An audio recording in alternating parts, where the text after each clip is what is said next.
So, cool, Mr. P.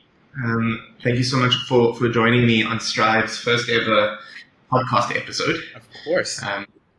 Intention here is to learn a little bit more about you, why you started Strive, your background, and hopefully give those listening a little bit of an insight on what's happening on the front lines of education, some tools, tips, strategies, and resources that they can as well use when teaching themselves, teaching their kids, or going about starting a startup.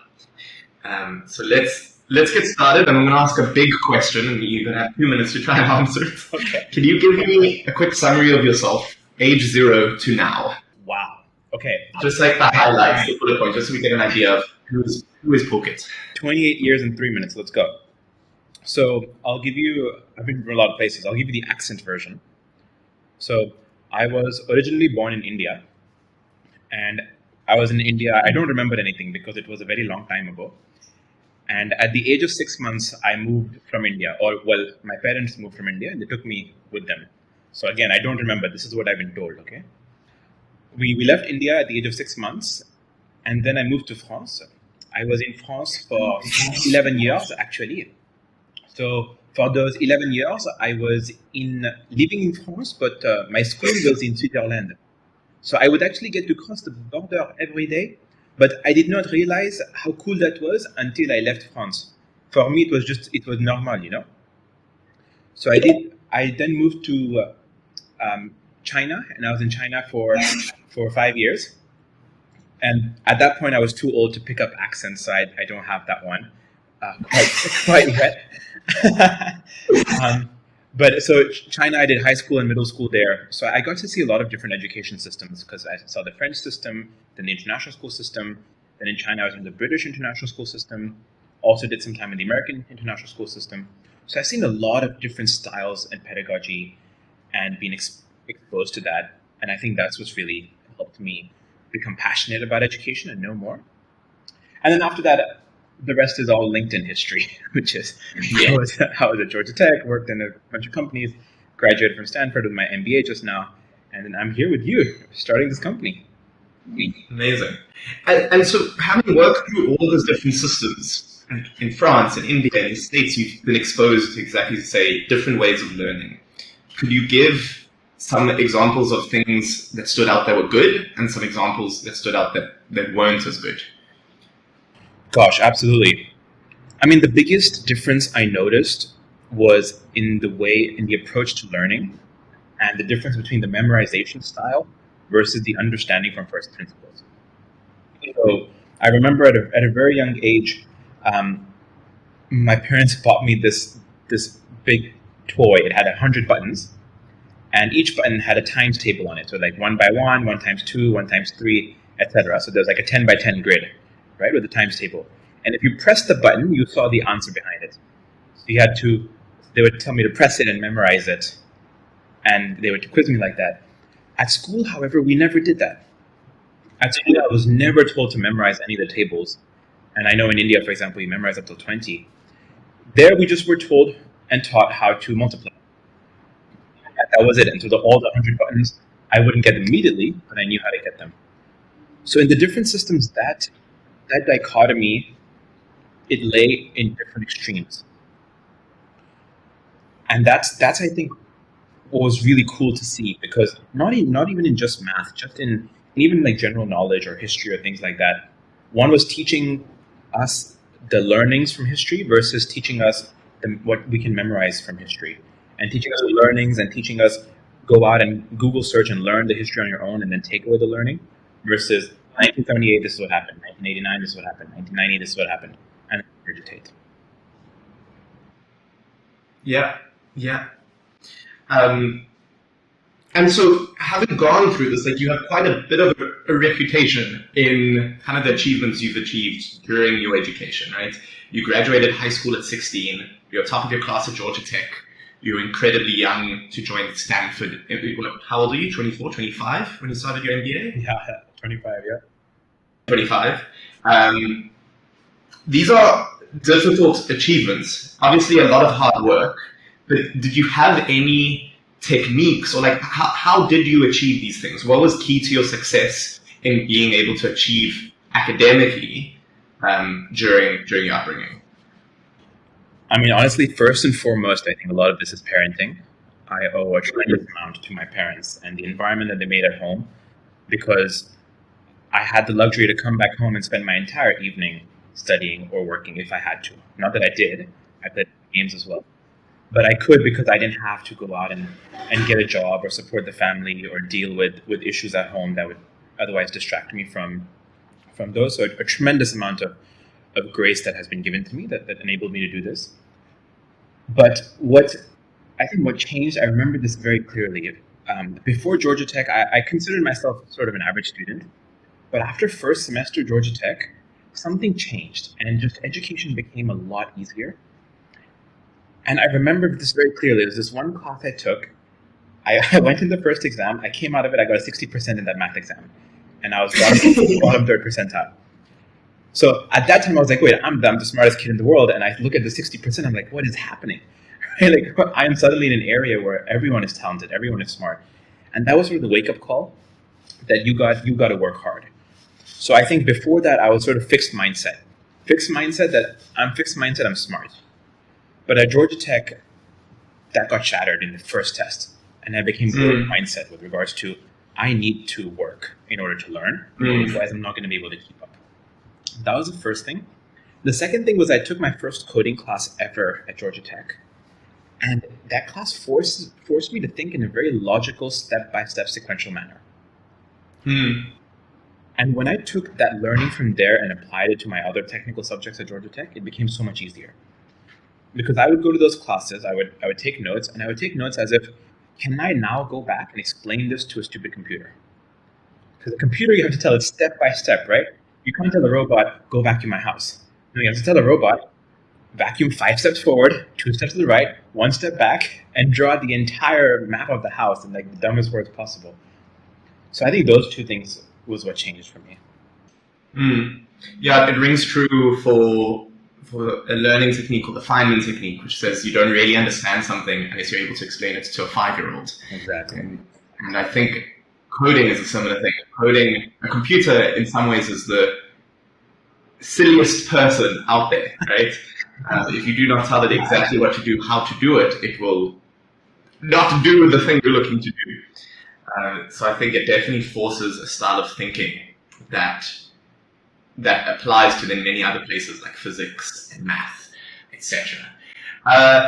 Did you enjoy school? What about just like the schooling process, including university, would you say was like your favorite part? And one thing that you maybe struggled with, what was hard about school? You know, in middle school and high school, the social scene was the hardest. I definitely was a late bloomer there. I remember like there were honestly times in middle school or even in high school, where I took my lunch and I sat on the stairwell and ate by myself because I was too shy to approach a table of people and sit with them at the cafeteria. So I look back on that, and I think that was some of the hardest.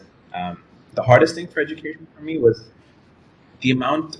Like learning is one thing, but there's so much more that a child goes through in middle school and high school. And I think sometimes we miss that, right? Because honestly, if I look back, for me, the social scene, the people and everything was such a larger part of my life than the education in high school and middle school. Yet, when we talk with kids, we talk only about education and grades. Yes. And we completely ignore the entire emotional change and turmoil that is happening to a child at that age. We rarely talk about it, lest even acknowledge it. So what changed for me there was, I think, my family, we became a lot more spiritual and we started doing a lot more introspection. And that made me realize a few fundamental truths of life. The primary one being don't do to others what you don't want them to do to you. And it seemed simple, but when I applied it at school, it made a big difference. I realized I was quite an annoying kid to get along with. So that made me quite, that changed the way I approached people and made the entire social scene easier. What was the second part? What I enjoyed from school? Let's stick on this because it reminds me of another story you've told me in the past. One class that is very famous from your MBA is a class called Touchy Feely. Could you tell us a little bit around what is the touchy-feely class at Stanford? What did you learn from it? Gosh, that will need another 3 hours. So touchy-feely, this class at Stanford is I think I'd say arguably the most popular MBA class that Stanford has to offer. It is, everybody goes there and does it. I can see a couple people who are here from Stanford, they know what I'm talking about. It's essentially this class where you get together in a group of about 5 to 8 people, and you practice interpersonal dynamics. So you practice giving feedback to people, you practice being vulnerable, you practice identifying your own emotions, other people's emotions.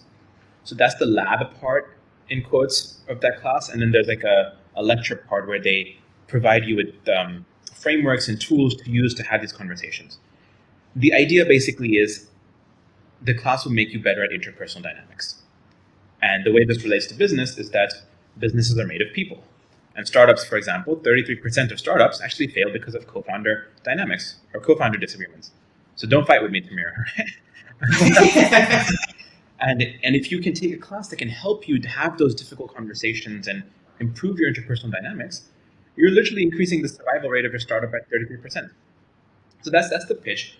What I took away from it, I took away a tremendous amount. The first was on how to give feedback, and I can't go into that now. It's a big thing. But another one is this self-awareness of emotions, so awareness of other people's emotions, and to respond to that. In that, the realization that smart people convince themselves that they're logical human beings. But I think every human being is an emotional being, and they just rationalize logically post facto. And that class made it okay to have emotions and identify it. And that enables one to, like, if you're speaking with someone, it enables one to say, okay, you are stressed, or I am stressed, and I can say that. Or what you're doing is making me stressed, or making me happy, or making me angry, both on the negative impact and the positive impact. And once you talk about emotions, it enables one to connect with the other person so much easier, or so much deeper as well. Mm-hmm. So the link here, because you're talking about how you struggled socially at school, and I think I certainly went through the same. The biggest challenge I had when I was 17 and 18 is I thought nobody liked me. And what I realized growing up or going to university was many students or many people go through that same exact feeling. But as you said, we don't talk about it enough, and we do not have nearly enough support or education that goes towards students in regards to preparing them emotionally for the world. So as you went through this class and like looking at now at your experience, what lessons do you think you've taken to how education from primary school, middle school, high school needs to better evolve to serve these problems and these needs? Yeah. I mean, honestly, the biggest one is I think everybody that's in education or talks about education or has opinions about it should self-educate themselves in terms of emotional awareness for themselves, but also empathize with the emotions of a child. In that we take a child from 8 hours of school and then we bring them back home and we're like, school's not hard enough for you, let me put you in a couple more hours of tutoring in the evening. We tell our students to do everything hard, and then when they don't focus it, or they don't get good grades, or they don't apply themselves, we get angry at them and we're like, apply yourself, focus more, dig deeper, really think. But all of that's so focused on the intellectual side. What I would wish to change is have everyone be aware of the entire emotional turmoil that it's going through, especially like an 11, 12-year-old boy or a girl about to go through puberty and experience that in their life. The intellectual part is a minuscule part of their life. And if one can just connect with a child and say, you know what, I hear you, like your school is difficult, let's talk about that. Your social scene is difficult. You are trying to approach that one girl and ask her out, and that is super scary. Or your teacher called you out and you were nervous because you were standing in front of class and that had an impact on you. Let's talk about those things. And if we can talk about all of those things, one, will understand the student better, and two, the student will also feel like we'll listen more when we say, okay, now work hard. Or we'll be able to say, we understand all of this, let's address this first, now we can focus on work. I always think it will make better humans, Like Yeah. humans are not the measure of a human is not your physics score. I truly believe the measure of a human is the kind of person you are. Which is defined by how you treat others. Exactly. I think at its core, we need to recognize we're emotional creatures before intellectual. And we need to deal with our emotions and how we feel, because those are the things that truly drive us.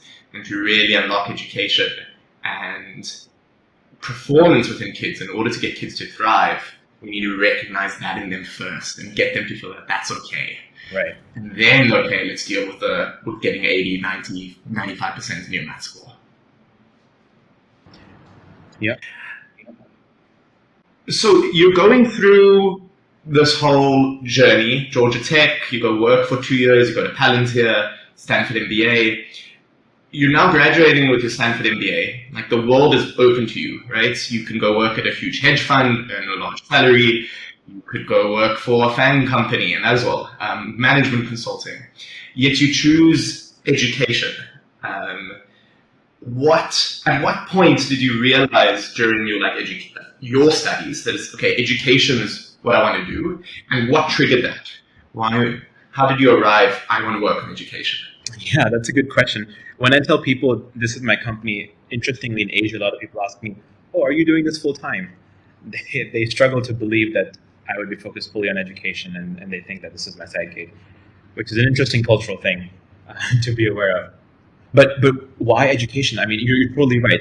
I could have gotten so many different jobs. What changed for me at Stanford is that they really pushed on this aspect of like, what's your truth? And when I looked into what's my truth and what do I truly enjoy doing, my answer was I loved working with kids. I loved mentoring. I loved teaching. These were my truths. So interestingly, after graduation, I thought I'd start a primary school, like a daycare center. Mm-hmm. But turns out I need to be a lot more qualified and have to go through a lot more education to do that. So I decided against it. And now I've ended up here. But with that truth, then it's okay, where can I have the biggest impact? And given the fact that I've been lucky enough to have the education that I have and do what I've done, I do think that I am positioned in a place where I can have an outsized impact for who I am, especially in Asia. In Asia, more so I can have an impact than I can in the US, because there are more people here. And I also think that when we take a look at education and the style that I wish for it to be, more interactive, or it's essentially we're following the West and we're a little behind in Asia in terms of that emotional awareness and that play attitude, or that learn by experience attitude. So I want to accelerate that here. And so then, fast forward a little bit, we end up meeting at Entrepreneur First. And you talk about, I want to do something in education. I'm like, yeah, cool, I also love education, let's do it. And we were sitting around for 2 months as we played around with different ideas. We were speaking to students, we tried running classes. And eventually one day you call me and Tamir, I've got it. We're going to teach math through coding. Talk to me, why? Where did that come from? Why math? Why coding? Yeah. So remember before we met, I was doing SAT online, and there were 330 people that joined every single day for an hour each. And dude, it was amazing because these kids were literally moving their birthday parties in order to make sure that they were there. So they were having the time of their life. Some parents messaged me like their kids want their parents to adopt me. They were sending me chocolate. These kids were really enjoying themselves. 2 things I learned from that. The first was kids in Asia are very, very smart. They were doing quadratic equations in their heads that I had to write down and do on paper. But what was different was that if you change the question just a little bit, and that doesn't look the same as the thousands of practice questions they've done, they struggle. Or the flip side is, if you ask a question in a way where if you think a little bit, there's this faster way to get it, versus there's a long, arduous mathematical way to get it, students automatically do the long, arduous mathematical way because they're so used to that. They don't try to go for the fast shortcut. And the SAT is all about that. If you look at an SAT, I'm not making this up. If you look at the SAT math paper right now, it is easy.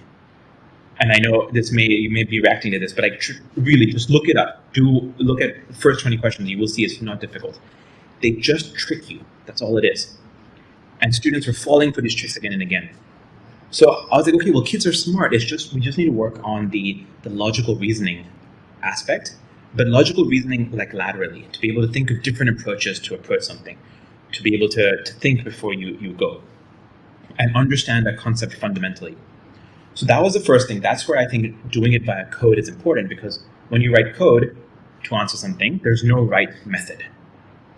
There are so many ways of doing something via code, and it forces you to really understand a concept at a fundamental level.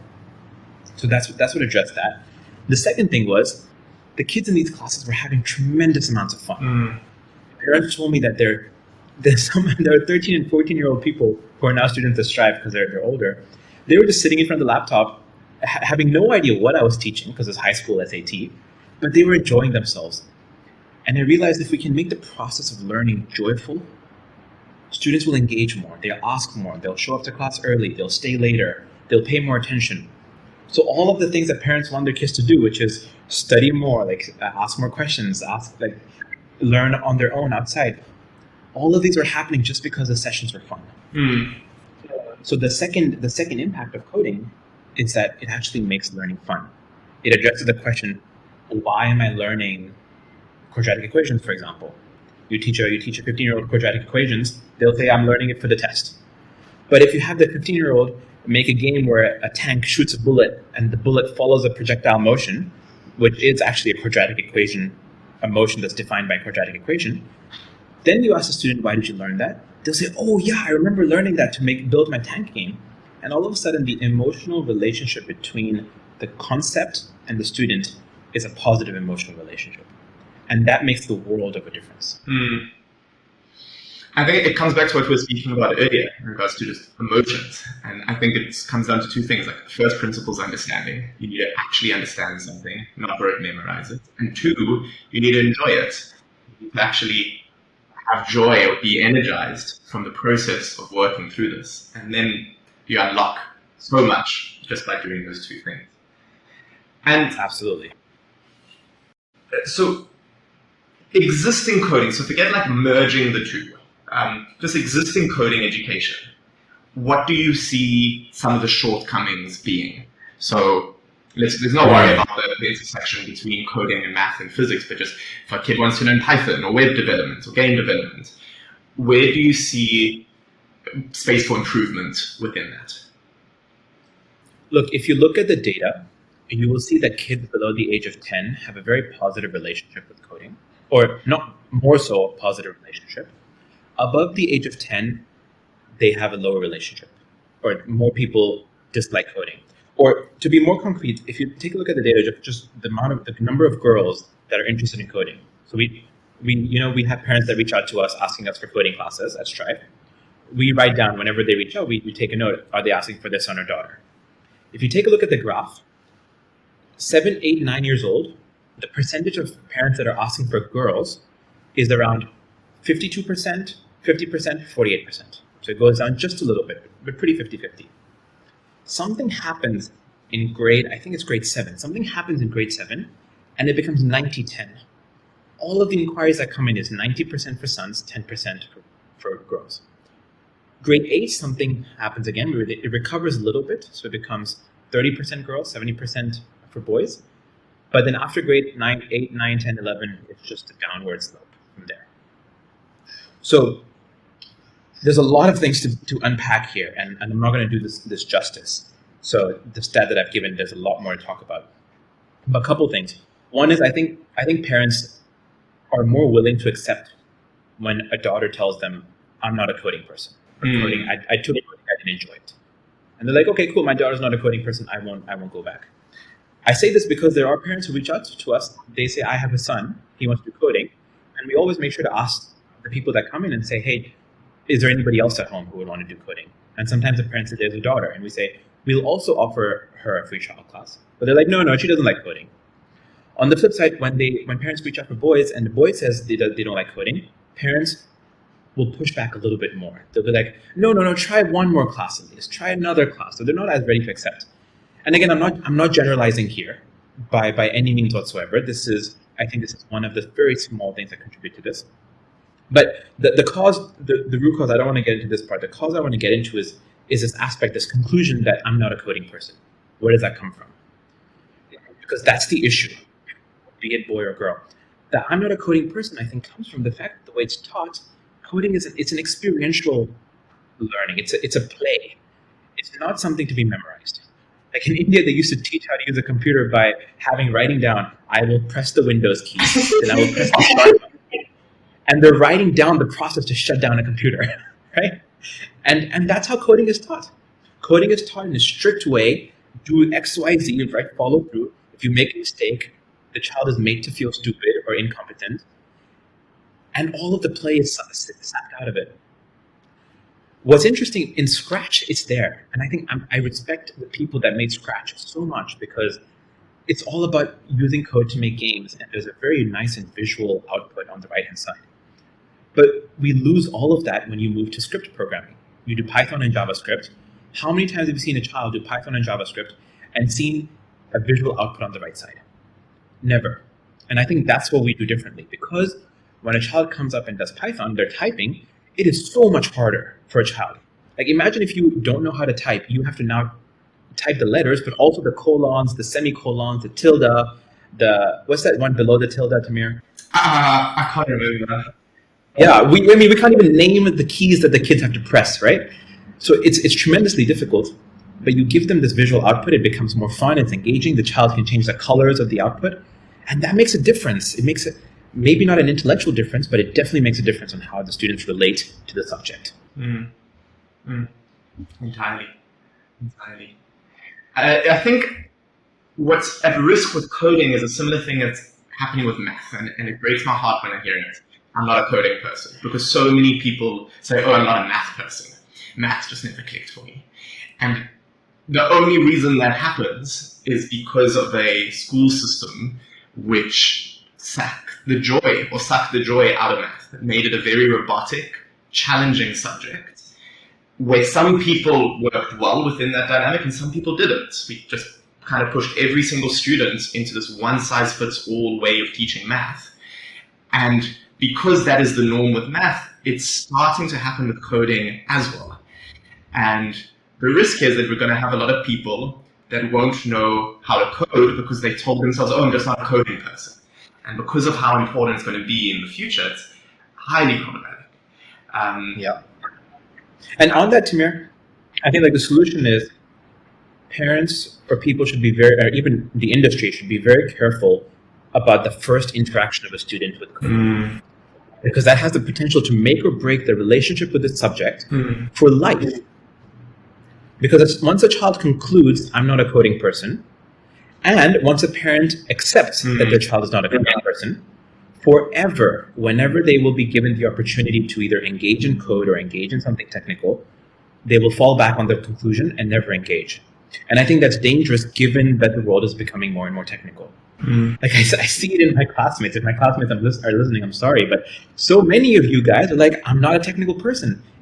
And my classmates at business school, classic, MBAs, refuse to engage with anything that even seemed technical, even if it was very simple and easy to pick up. And I respect Stanford actually for forcing all MBAs to go through this one technical course. And I think that lifted the veil for a lot of them because they were forced to go through it. Yeah, and again, just the link to emotions comes back to me here, because just you've tied this emotional label with coding, because so to link it to how people relate to math, like I got 60%, 50% in math, I could never get a higher mark. I'm bad at math, and I'm not a math person. I'm not going to pursue a career in math. I'm not going to pursue anything that might involve math, is the classic one that we hear today. And that will happen, or is at risk of happening with coding, if we're not able to show the different ways in which it can be explored, the different learning styles, and give people a positive emotional experience with the topic and subject. Yeah, exactly. Yeah. I think. And I want to add something else here, because I think we've gone very long without addressing this aspect, the importance of the teacher.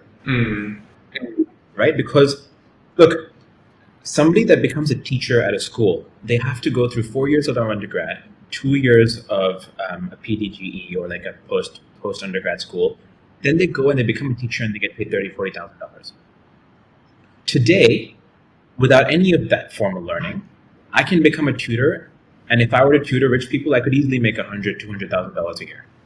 So this is broken. It's fundamentally broken. That's something we can't address right now. But the importance here is that why are we okay to assign people to a tutor who has significant, like no training whatsoever in teaching?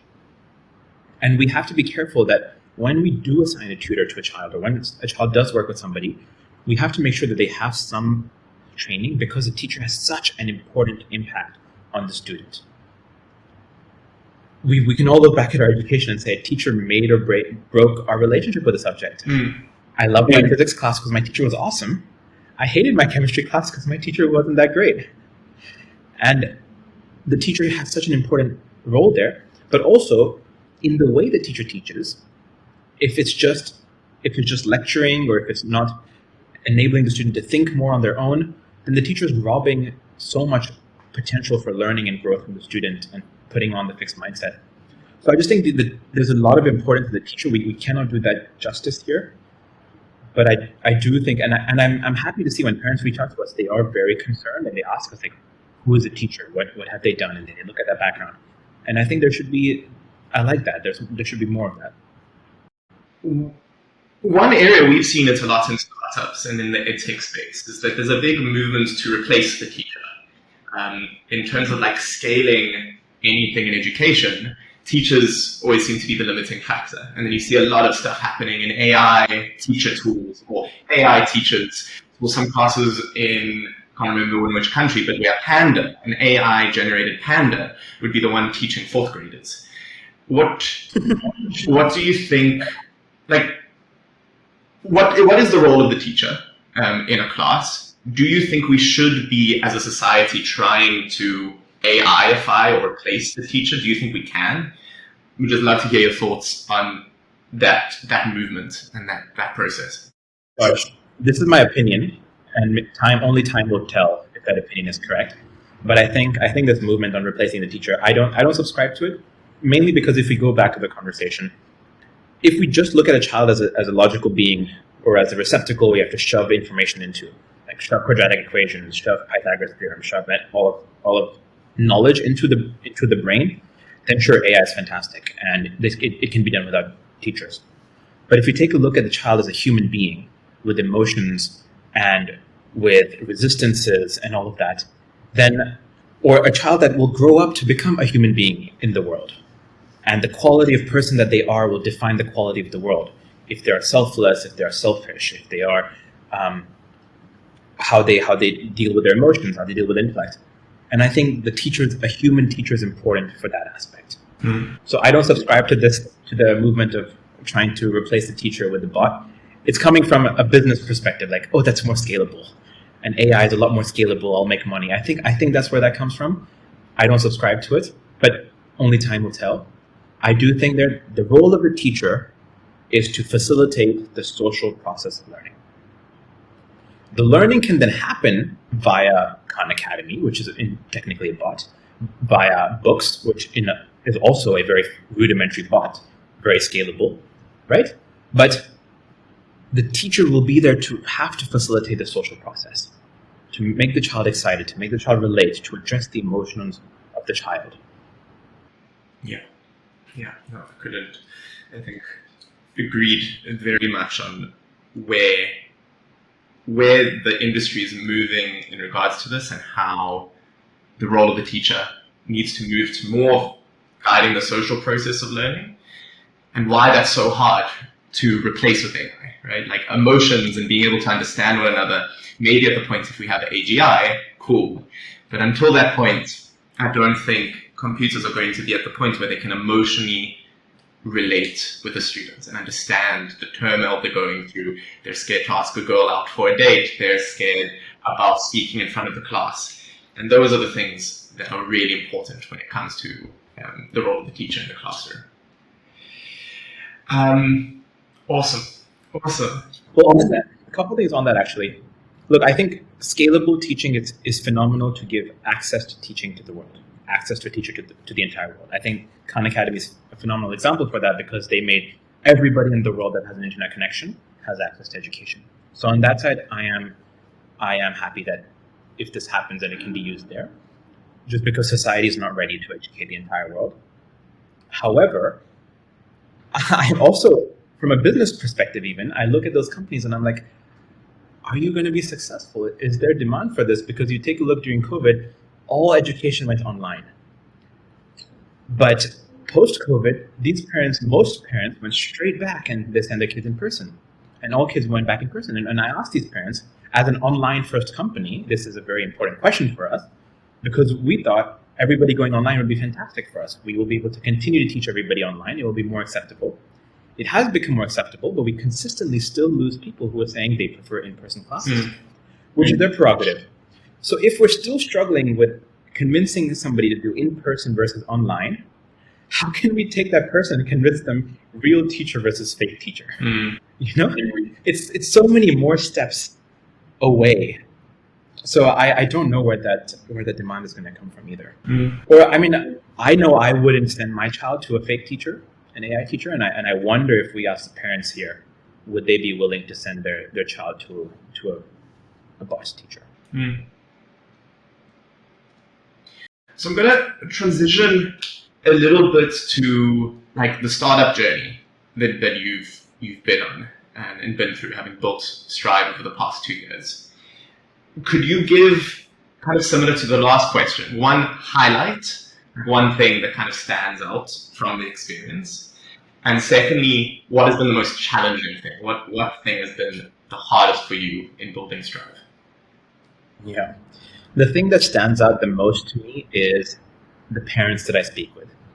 It is so heartwarming to see the amount of care, love, and passion that parents have for their kids. And it actually has made me understand or relate or just respect my parents also a lot more. Parents, I mean, it's a hard job. I'm not a parent, so I don't understand from firsthand, but I have now interacted with more than 300, 500 parents through this journey. And it is a tough job to know, are you doing the right thing? When you're picking a coding school, is this the right school? The teacher that you get. I mean, when we take coding, for example, most parents that reach out to us don't understand coding. Haven't done it when they were young. They don't understand what the difference between Python, JavaScript, and whatnot. They're sort of just trusting me when I tell them do this language. And it is scary, and I see that. So I've come to respect the love that parents have for their kids, and I think kids don't realize that. I realize it now that I owe a lot of what I have to my parents and what they've done for me, the classes they've gotten for me, and I can see that these kids are in good hands. That's been the highlight for me. What has been the hardest, I think, from the same similar perspective, from a more business perspective, the hardest thing has been to educate both the parents and the kids at times about what is coding. Because it's new, because few people understand, and because there's so much information out there. Like if you are a parent, Tamir, and you click on one thing with regards to coding on Facebook, your Facebook is gone. You will be targeted for coding ads for the rest of your life, daily, 3 or 4 a day, right? And they're all pushing a different agenda, and it's so confusing. So it's to share, and coding is changing too, right? Like the way what coding was today was not what it was 2 years ago. Will not be what it's five years later. But to tell parents, what is the difference between, for example, Java and JavaScript is something that people get confused in often. And it is a world of a difference. But they sound the same, right? So from a messaging perspective, it looks exactly the same. That's been difficult, and I want to find the right way to make that information accessible to parents so that they can understand. But also it come from a place where I want to do the right by them, where they have all the information for them to make the decision on their own. I don't want them to trust me. And at the end of the day, I'm also running a coding company, right? Like one could believe that I have another agenda, but I'm pushing.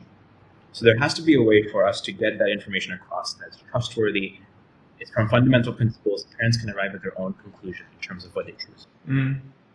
I think relating to what you talked about earlier, is that the parents we're speaking to went through the same education system that we've addressed all of these like issues with in the past, and so they're not aware of a different system. Many parents, and many of them think, "Oh, I'm not a math person. Oh, I'm not a technical person." And so when you try and approach them to talk about these technical subjects, there is also this shutdown. Like, so let's say, what advice would you give a parent where it's like, I'm overwhelmed with all of this stuff when it comes to the 500 different coding options available. I don't know what is true and what isn't. What advice would you give them to navigate the space and know what is and isn't the right approach for my kid?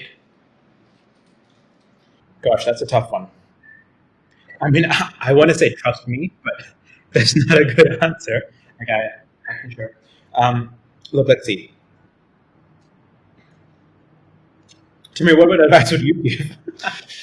So tough. I think it's a similar answer. On my side, it's a similar answer to for kids. It's like you need to be able to understand things from first principles. Like, don't take anyone's word for it. Don't listen to any one authority or figure. Like, try and understand what is actually happening, right? To find that information is challenging. It's tough. Because you need to sort through a lot of information and you need to filter through stuff that you might not understand because you're not coming from that technical background. But at the same time, I think it is out there. And maybe... Oh, sorry, go ahead, Timmy. No, go. Carry on. You go first.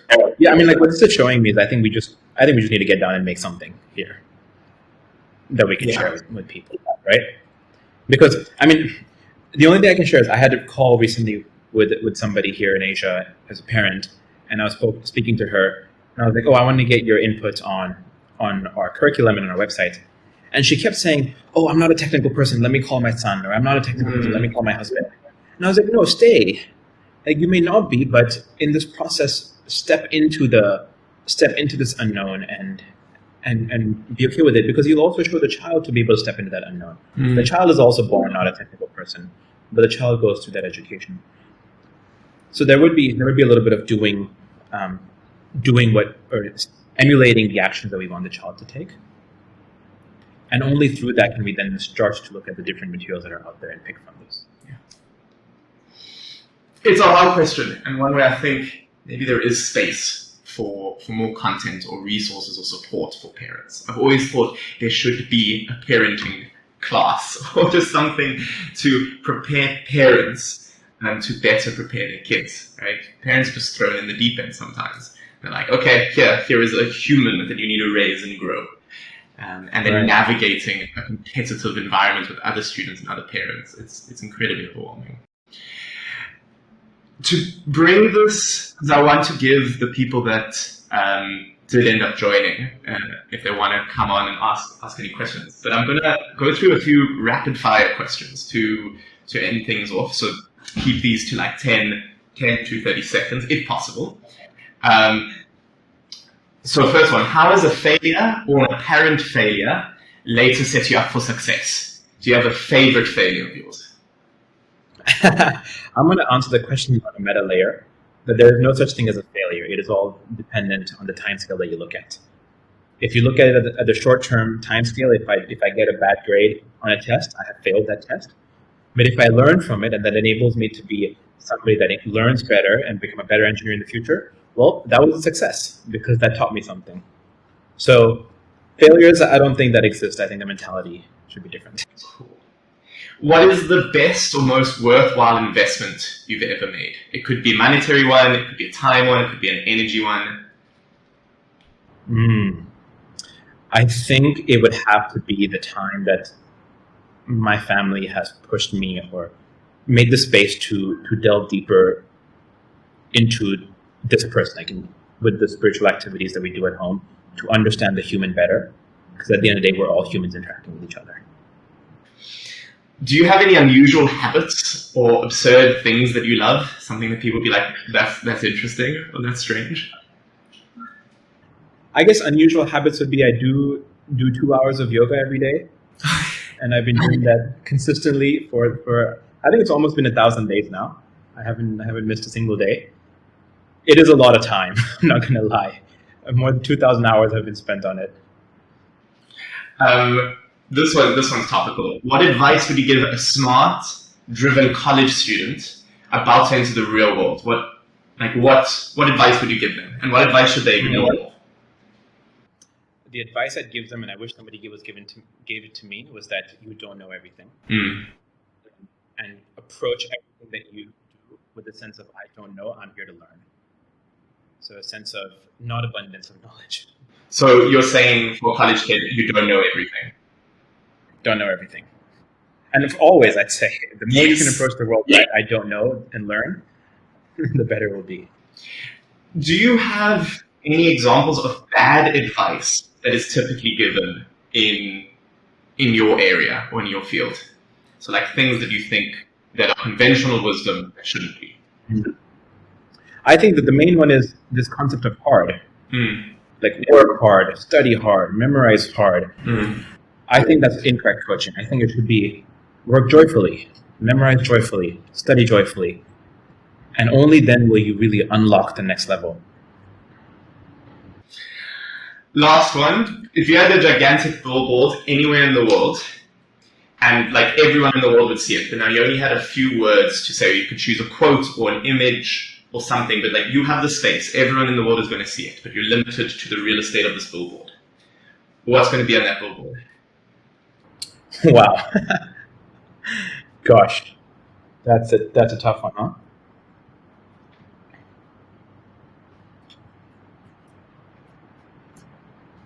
I think it would be around the type of person you are defined by who you are, not by what you know or what you own.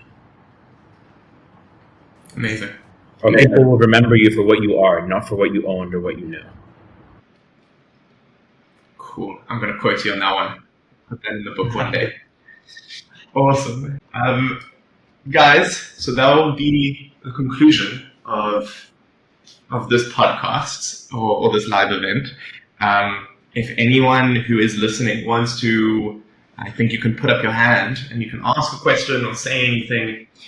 Invite that now, and you're welcome. You're welcome to step up. Otherwise, we'll end things here. So I think, can I invite to stage? Allow to speak.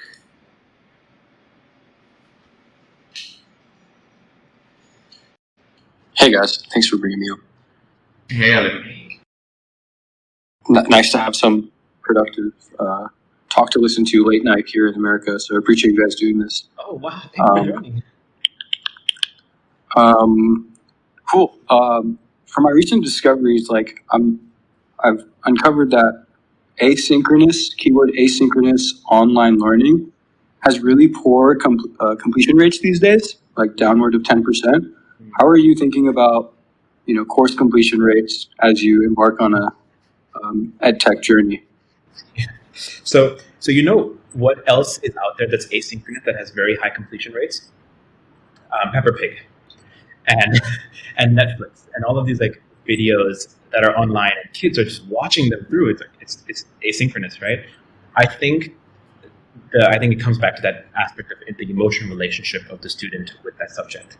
If they enjoy it, they will more likely sit through it. If the process of taking them through is also enjoyable, they will also more likely sit through it. So the necessary work needs to be done beforehand to make a child sit through that, not as if it's work, but as if it's play and as if it's games. The other aspect as well to it is the role of the teacher there, in that is where the responsibility of guiding the social process of learning, of motivating students, inspiring students, that is what will push completion rate and what will push. So like purely async courses tend to have a low completion rate. Cohort-based courses with a teacher or a coach tend to have much higher completion rates. And then the second you have a teacher involved, your completion rate almost goes up completely to within the 90% and above. So it shows that the human aspect again is really important when it comes to education. You guys both brought up two really awesome factors. Have y'all thought of like project-based as an additional factor, and have y'all uncovered any insight on if that increases course completion rates? Experiential learning? Yeah, I mean, 100%. Our Strive classes are, in essence, purely project-based, in that our teachers are only there to prompt and guide, but everything is the direction a child goes, what they build, how they build it is all based on the child.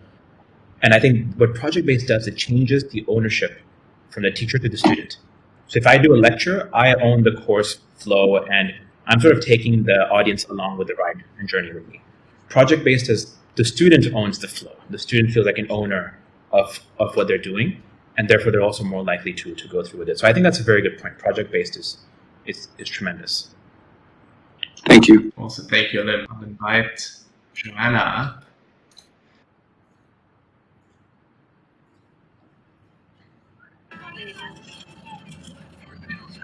Hey, Hi guys, can you hear me? Yes.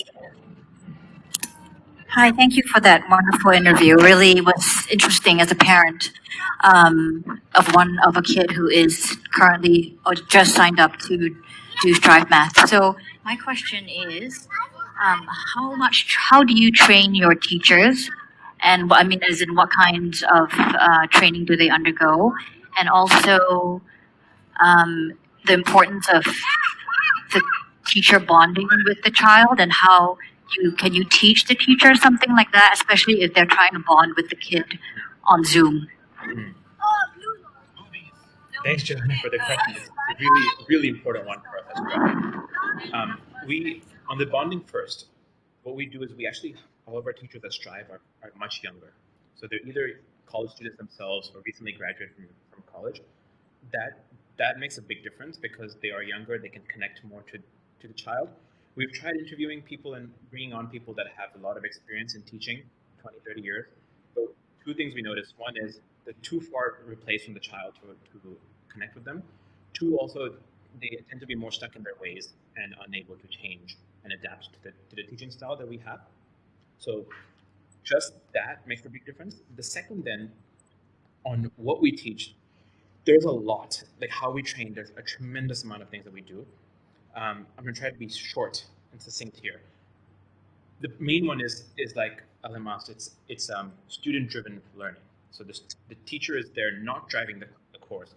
The student is driving the course. The teacher there is only a guide. So there's a great book actually written, I forget by whom, it's called Sage on Stage versus Guide on Side teaching methodology. So we follow very much the guide on side versus sage on stage.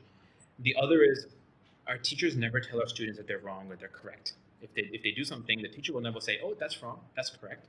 The teacher will just sit there quietly, and the code, when they run the code, the computer will tell them that the code didn't work, it was wrong. The code did work, it was correct. So it removes this aspect of being reprimanded for getting something incorrect. It just becomes exploration. And so a student then becomes more willing to try and explore and experiment more also when they don't feel like they're getting reprimanded for that. Yeah, that's wonderful to hear. I think that's something that parents in Singapore struggle with in local school, especially with very black and white answers, and you're either wrong or you're right. And so I love that you guys educate the kids in a different manner, and I think it really encourages them and gets them engaged and interested to keep trying. So thank you for that. Of course. We have a teacher training process that we're building out right now. My aim is one day to make it open source and available for everybody. At the moment, it starts off async, so there's videos that they watch, and then we take our teachers through a synchronous training process. So the synchronous aspect is not scalable, but we are recording all of it and taking notes from everything that we do. I wish every teacher in the world could have access to something like this, and one day I want that to happen. Yeah, I also just think the importance of that is huge, in that we need so many more teachers than are currently available. More and more students gain access to being able to go to classes in the developing world in particular. we need a lot more teachers, like tens upon thousands and hundreds upon thousands of teachers. And to train all those teachers is going to be incredibly challenging and tough. It's something society isn't doing well at the moment. And so excited to try and tackle that problem of enabling other teachers across the world or people who want to be teachers to become. And actually, international schools are doing a great job here in Singapore, I think. I was talking to a parent, and he was telling me he was working on mathematics with his son, and the dad said, "Wait, no, you should do it this way." And the son turned around, he's like, "No, that's not how you do it. You should ask me, have you thought about doing it this way?" The son teaching the dad. You train the teachers, in essence, the child also sees that approach, and they can change their parents. Each person that you change has a ripple effect with other people that they interact with. Yeah, that's a good point. I think as parents, it's always sometimes challenging to get the kids to love to learn and not, especially when it comes to enrichment classes. It's sometimes a battle to get them to be interested to attend, and it's nice for a change with Strive Math that Matteo happily attends the class and doesn't give me a hard time like he does with his other classes. So anyway, thank you guys. Thank you, Joanna. Joanna, hearing that makes me so happy, because that's an impact that is going to have. Yeah, that's like the main impact we want to get towards. Hey, sorry. I just wanted to piggyback off the point made about instructor-student relationship. Last week I was guest speaking at a workshop, an entrepreneurship workshop for high school students, and the instructor was teaching about innovation and products by using examples like Napster and the first generation iPod.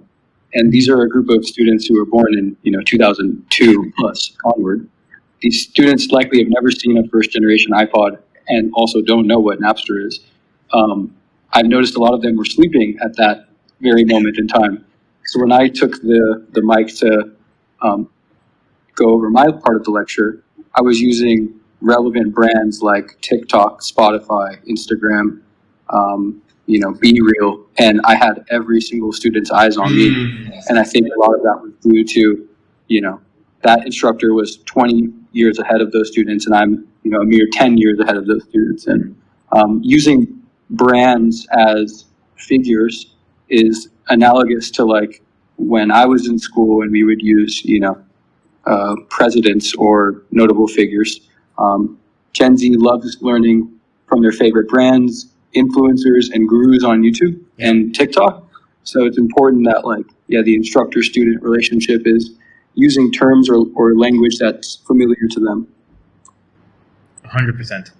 We actually at Strive Tamir one day made us put a hold on our calendar for weekly Roblox games, which was amazing, because we, as people working with students, we have to make sure that we understand what they're interacting with, because the better we understand that, the better we're able to understand the students as well. Yeah. What I find also just fascinating about that is Roblox is the most, it is the highest value gaming company in the world by like a mile. And you ask most parents or most teachers what it is, and they will not have a clue, because 99% of the user base are kids under the age of 18. But it is more popular and makes more revenue than Call of Duty, Battlefield, Assassin's Creed, FIFA, any of these games that people would recognize. And so to me, that shows just there is a disconnect that exists between adults and teachers to their students that they're trying to teach. And the best way to teach or to connect with someone is to relate to what they're passionate about and what they enjoy. So yeah, just definitely doubling down on your points, Alim, I think it's a great one. Awesome. Thanks, guys. Have a good day. Appreciate it. Cool. Thank you everyone for joining. We'll end things here nice on the dot at 11. And we'll try and make these a little bit more often if people found value or interest from it. So thank you very much, everyone. Thank you for joining, everyone. This was awesome, and thank you for the questions and for hosting this.